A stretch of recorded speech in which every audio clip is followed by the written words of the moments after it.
Guys, I really need your help because I'm in a predicament. I made a video about history, at least my interpretation of it, and a lot of people liked it, and they asked me to make more, and so I did. And what I found out is that a lot of people don't like it, and they're asking me to stop. So I need to find a compromise, right? Because I genuinely value all of my subscribers, and I need to meet you guys on a middle ground. And so, how about this? I will make historical videos once per week. I will probably upload them every Sunday, and I'll make a playlist of them. And so, the people that don't like to see this type of content can know to avoid it, while the people that want to see more, they get more. There's also an issue with the duality of man that I've managed to find here. It's in the entire comment section. As you can see, we have a gentleman asking me to give it up because the AI is cringe. While another gentleman says, love the idea, the AI music added to the content, keep doing it.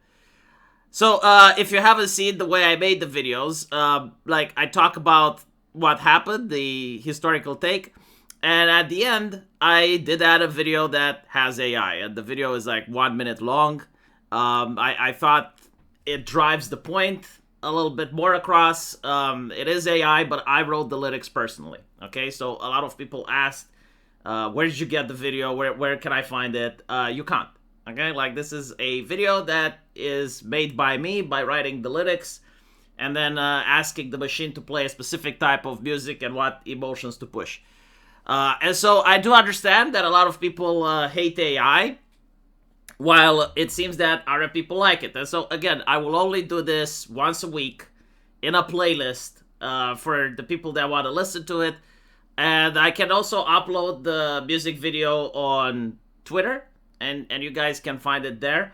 On my Twitter account, there's a link into the comment section where you can find it. Now, the reason I'm doing this is because I actually find it fun. I'm a history buff. I like reading about history.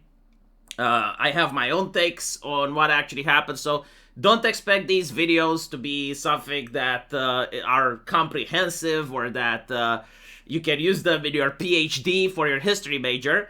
Look at it as, the fact that some people may not know anything about these events, and so when you find out about them, you may have the curiosity to explore more.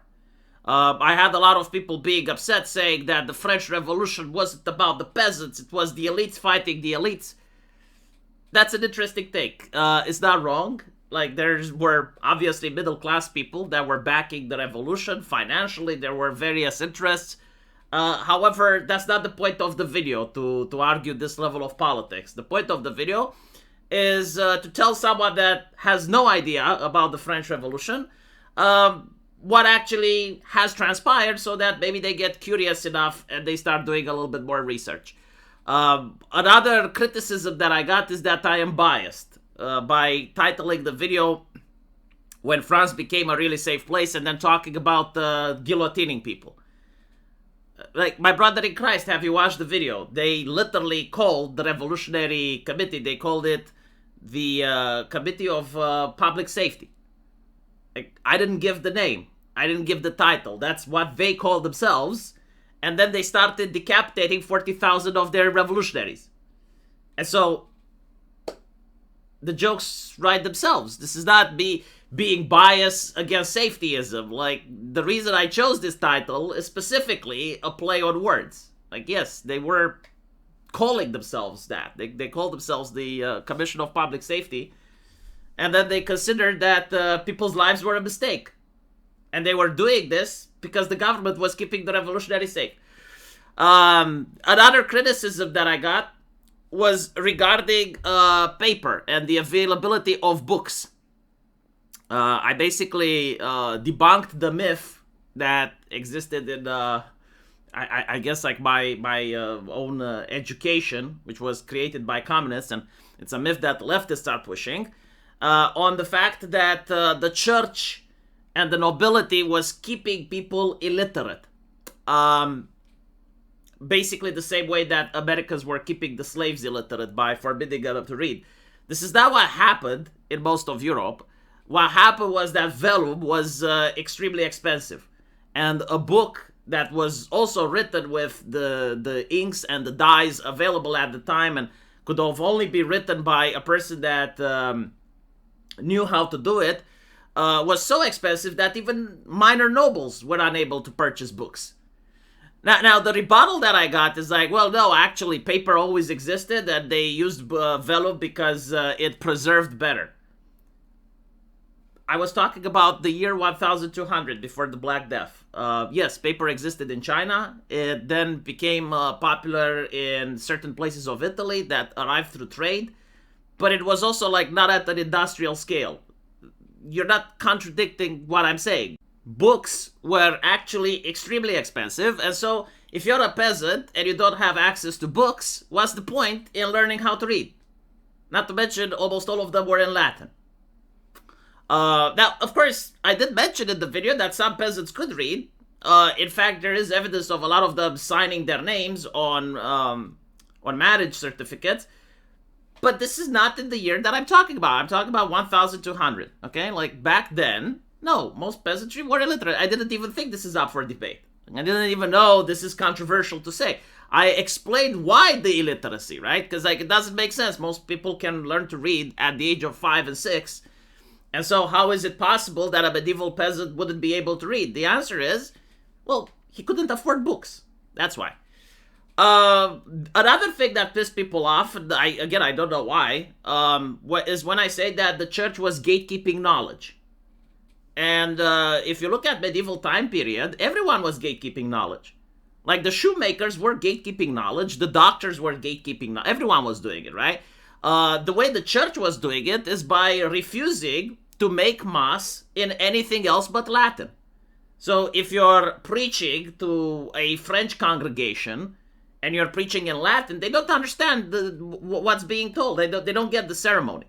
Now, they learn about Jesus Christ and the saints through the church iconography, the stained window glasses, and of course, like the priest may tell them, but they would probably not be told about the Sermon on the Mount, and they would probably not be told about Jesus saying that rich people can't go to heaven.